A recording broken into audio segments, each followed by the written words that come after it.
Bonjour YouTube. Alors si aujourd'hui je fais cette vidéo, c'est pour vous présenter mon Colt Python chambré en 357 Magnum. Voilà.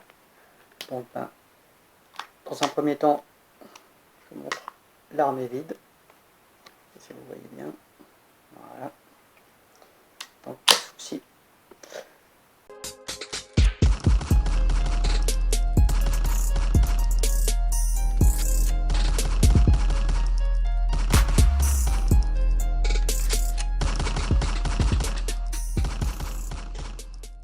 Donc voilà, c'est un Python en 4 pouces.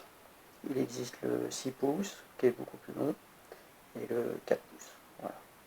Le 6 pouces qui est un petit peu plus long et le 4 pouces.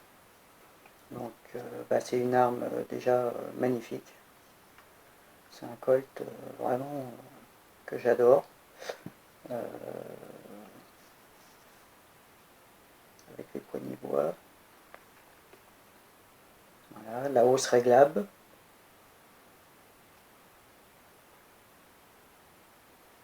Que dire d'autre?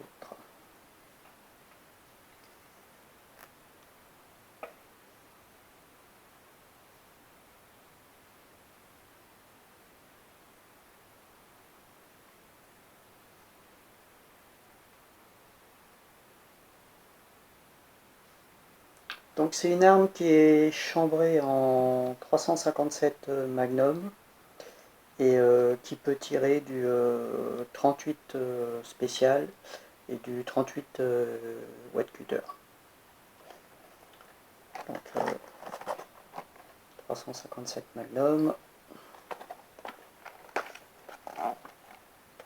38 spécial.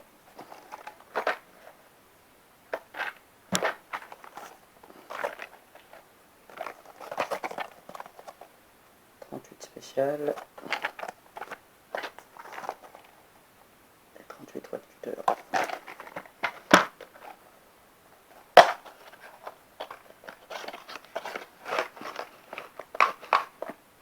Pour voir la différence, hein. Donc ça c'est la watt cutter.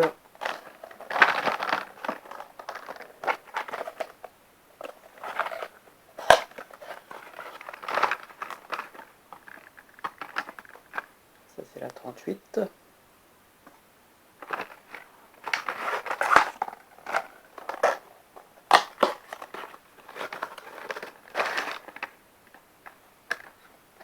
Et ça c'est la 357. Voilà. Donc entre la 38 et la 357, la 357 est un petit peu plus longue que la 38. Par contre, bien évidemment, la charge de poudre n'est pas du tout la même. Voilà. Donc quand on tire, on sent vraiment la différence. Il y a une grosse différence entre les deux. Je dirais même que la différence est énorme. Donc de mon côté, je recharge. Donc personnellement, je recharge avec de la BA9. Donc voilà. Ça c'est mes munitions que je recharge.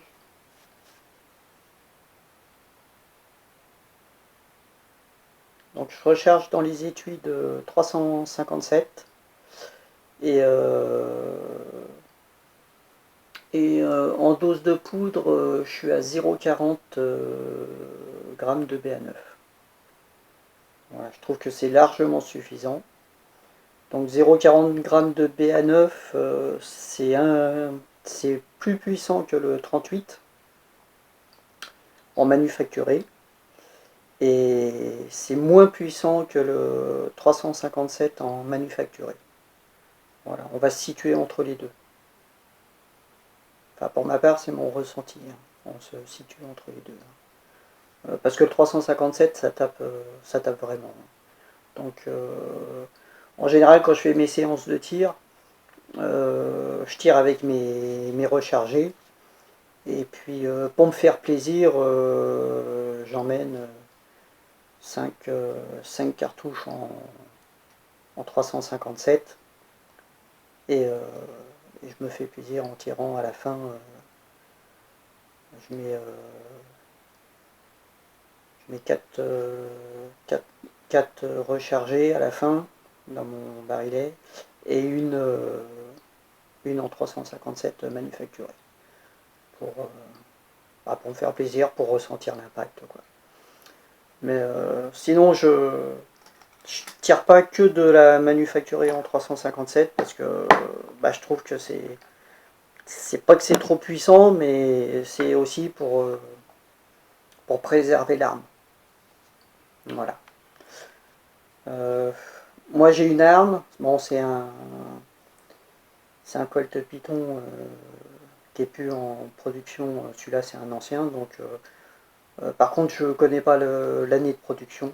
Euh, Si quelqu'un peut me dire comment je peux retrouver son année de fabrication, ça m'intéresse. Donc il y en a pas mal qui ont ce type de revolver, de Colt, et qui tirent pas avec, qui le laissent dans le coffre justement parce que voilà, c'est une arme mythique, ils veulent pas l'abîmer. Et moi je pars du principe que si on achète une arme, c'est pour s'en servir. Donc je trouve ça totalement ridicule de la laisser dans le coffre et de pas tirer avec. Donc c'est pour ça, de temps en temps, pendant mes séances de tir, à la fin, je me fais 5 petites cartouches de manufacturées en 357. Et puis sinon, la plupart du temps, je tire avec mes rechargés à 0,40 g de BA9. Voilà. On sent bien l'impact, on sent bien le recul, on se fait plaisir, et c'est le principal. Voilà. Que dire d'autre donc là, Colt a annoncé en 2020 la sortie d'un nouveau Python. Donc ils vont le sortir en 4 pouces, pareil, et en 6 pouces. Alors apparemment, il va y avoir quelques petites modifications. Donc la hausse sera réglable, pareil que celui-ci, en hauteur et en dérive. Le guidon est changé, donc il est rouge sur le dessus. Je sais pas si c'est de la fibre optique ou je sais pas ce qu'ils ont mis dessus. Mais là il est rouge. Moi il est blanc, mais je pense pas que ce soit d'origine. Je pense que c'est le gars qui l'avait avant qui a dû faire mettre ça. Et c'est pareil, le guidon. Alors sur la mienne, que je regarde, ça se voit pas. Mais apparemment sur le nouveau modèle, on pourra avec une petite clé par ici dévisser puis changer le guidon. Donc pour ceux qui veulent mettre un autre guidon, par exemple le guidon du King Cobra ou un autre modèle, ils pourront changer. Parce qu'apparemment déjà il y a des critiques sur ce guidon, il y en a plein qui n'aiment pas avec la couleur rouge. Déjà, ça commence. Sinon le nouveau modèle, ben, apparemment il sera renforcé à ce niveau-là. Donc ils annoncent 30% d'acier en plus. Donc il devrait être plus solide. Alors déjà je trouve que celui-là il est hyper costaud. C'est hyper solide. Euh, et puis après au niveau de la détente aussi, elle est modifiée. Elle va être modifiée. Mais donc on voit déjà que celui-là il est c'est hyper fluide. Voilà quoi, il n'y a pas de. Quand on tire c'est franc, il n'y a aucun problème. Bon, c'est du double action, hein. Simple action et double action. Voilà. Donc, que dire d'autre, à part que je suis hyper content de cette arme. Voilà. Bon, avant j'avais des poignées je crois que c'est Pachmer que ça s'appelle là.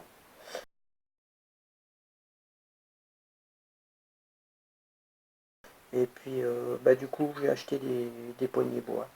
Je trouve que c'est plus sympa avec des poignées bois. Bon, c'est pas les poignées d'origine, hein, c'est du Made in China, hein, je vous cache pas que. Voilà. Mais bon, je trouve que c'est sympa comme ça. Voilà. Bon, pour ceux qui ont la chance de pouvoir qui ont l'opportunité de pouvoir acheter cette arme, bah, surtout n'hésitez pas, hein, foncez, hein, parce que on se fait plaisir. C'est vraiment une arme magnifique. Magnifique, magnifique. Voilà, bon bah c'était une petite présentation comme ça, toute simple, de mon Python. Bon, j'ai filmé quelques séances de tir que je vous mettrai dans une prochaine vidéo. Il faut que je fasse le montage. Voilà, c'est tout ce que je peux dire là-dessus, à part que c'est une super arme et que je me fais bien plaisir avec. Donc, hein, je vous le redis, si vous avez l'occasion, surtout n'hésitez pas. Et puis même le nouveau modèle, hein, bon, je ne sais pas à combien qui va être, mais je crois qu'il l'annonce dans les 1500 $, je crois, un truc comme ça. Par contre, je ne sais pas si c'est le 4 ou le 6 pouces. Mais surtout, si vous avez les moyens, n'hésitez pas. Même le nouveau modèle, je pense que ça va être un super modèle. Voilà. Peut-être que moi aussi, par la suite, je me ferai plaisir sur un 6 pouces, sur le nouveau modèle. Pourquoi pas? Pourquoi pas? C'est ce que je voulais au départ. Hein. Je vous cache pas qu'au départ, quand on m'a proposé celui-là, j'ai hésité. Parce que j'étais parti sur un 6 pouces. Donc je voulais absolument un 6 pouces. Et puis, bah, le 6 pouces, il est mythique, hein, on va pas se le cacher. Hein. Donc voilà, c'est pas.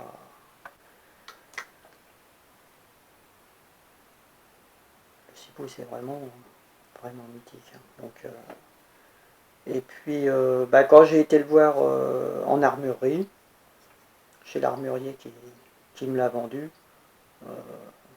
bon, j'ai craqué. Hein. Quand je l'ai pris en main, j'ai craqué. Hein. Franchement, quand j'ai senti le poids de l'arme, bon, je sais pas combien ça pèse, mais c'est vraiment. Voilà, on a quelque chose en main. Hein. C'est pas du polymère. Hein. Là, c'est tout acier. Hein. Vraiment, vraiment, quand vous l'avez dans la main, vous sentez vraiment que vous avez quelque chose en main. Voilà.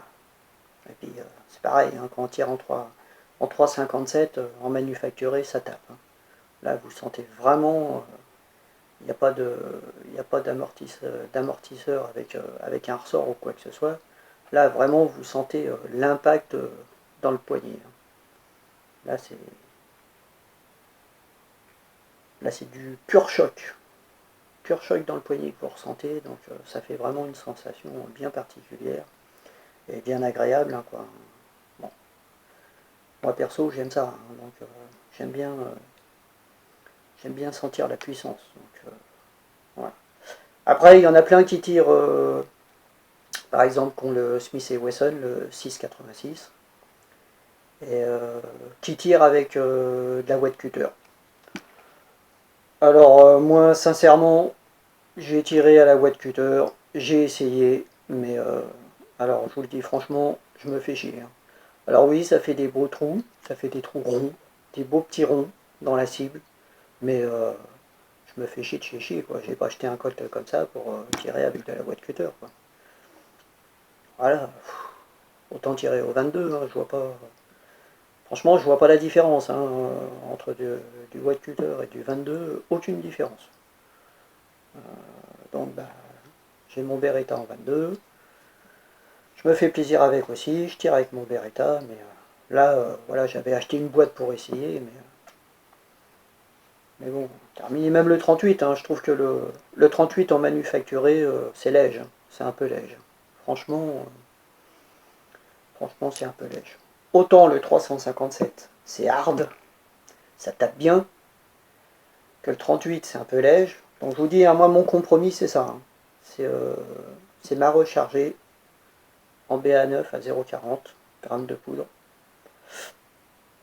Donc voilà, pour moi, c'est l'idéal. En plus, bon, c'est réglable, donc alors je dis pas que je suis dans le 10 hein, à chaque fois, hein. Mais bon, je sors pratiquement pas du visuel à 25 m. 'Mètres. Voilà. Après, je suis pas. Je suis pas spécialement un bon tireur, hein. Je me classe pas dans les bons tireurs. Donc, je sais très bien que je ferai pas partie de ceux qui vont pas sortir du 9 ou du 10. Euh, je sais que de temps en temps, j'en lâche une qui part à Tatooine. Pourquoi? Bah, simplement manque de concentration. Et puis arrive à un moment donné, moi la précision ça va, mais voilà, ce que je veux c'est me faire plaisir. Donc à un moment donné, bah, je me lâche et voilà. Je vais pas dire que je mitraille, mais j'en suis pas loin. Donc c'est vrai que la concentration, j'ai du mal à tenir 50 cartouches concentrées, hein. À un moment donné, il faut que ça, je me lâche. Donc bon bah voilà quoi, hein, c'est pour ça. Mais sinon le mec, je pense que le mec qui est bien concentré, qui fait bien gaffe, qui s'applique, franchement, ouais, il sort pas du 9 et du 10, hein. Voilà. Bon, c'est pas mon cas. Mais après, c'est pas ce que je recherche, hein. Moi, je recherche pas spécialement à faire du point. Bon, c'est vrai que si je fous tout dans le 9 ou le 10, je serais content. Mais je me dis, voilà, c'était un jour avec. Voilà, mais ça sera pas à chaque fois, hein. Quand je vois certains cartons, des fois les mecs ils publient sur Facebook leurs cartons, bah, des fois je dis chapeau, hein, les mecs. Bon. Moi, je suis pas assez bon tireur pour. Enfin, pas assez bon. Je pense que je suis pas assez appliqué. Voilà. Donc voilà, bah, c'est tout ce que je pouvais dire sur cette arme. Donc, à part que, à part que je l'adore. Voilà, donc, c'est vraiment. Je regrette vraiment pas mon achat. Vraiment, vraiment. Donc, si vous avez l'occasion, allez-y, foncez. Et puis, même pour le nouveau, hein, je pense que le nouveau sera vraiment dans la lignée de celui-là, hein. Il n'y a pas de souci de ce côté-là. Bon, peut-être que les puristes diront ouais, mais c'est pas le vrai. Mais bon. De toute façon, hein, à partir du moment où ils ressortent un nouveau modèle, c'est sûr qu'ils vont le moderniser un petit peu et qu'ils vont l'améliorer. Donc après, ça peut être que bénéfique. Enfin, moi je pense, à mon sens, hein. C'est pareil à l'intérieur, je pense qu'au niveau du mécanique, j'ai cru apercevoir qu'ils avaient modifié un petit peu. Donc il y a peut-être des pièces en moins, ce qui va simplifier le mécanisme. Enfin, j'en suis pas sûr, hein, je dis ça sous toute réserve. Je ne veux pas non plus raconter de conneries. Voilà, donc c'est tout ce que je pouvais dire et ce que je voulais dire sur cette arme. Donc, que c'est une arme magnifique, qu'il faut surtout pas hésiter, qu'on a un réel plaisir de tirer avec, et que voilà, pour ceux qui ont la chance de pouvoir en acheter une, et ils seront pas déçus. Vraiment pas déçus. Bon bah voilà, la vidéo touche à sa fin, donc je vais vous laisser pour aujourd'hui, et puis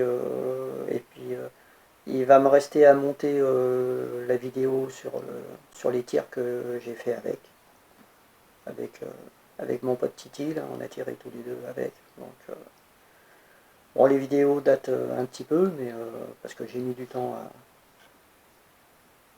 à faire celle-là pour la présentation. Mais voilà, tout doucement, ça vient. Bon bah voilà, c'est terminé pour aujourd'hui. Allez, ciao YouTube.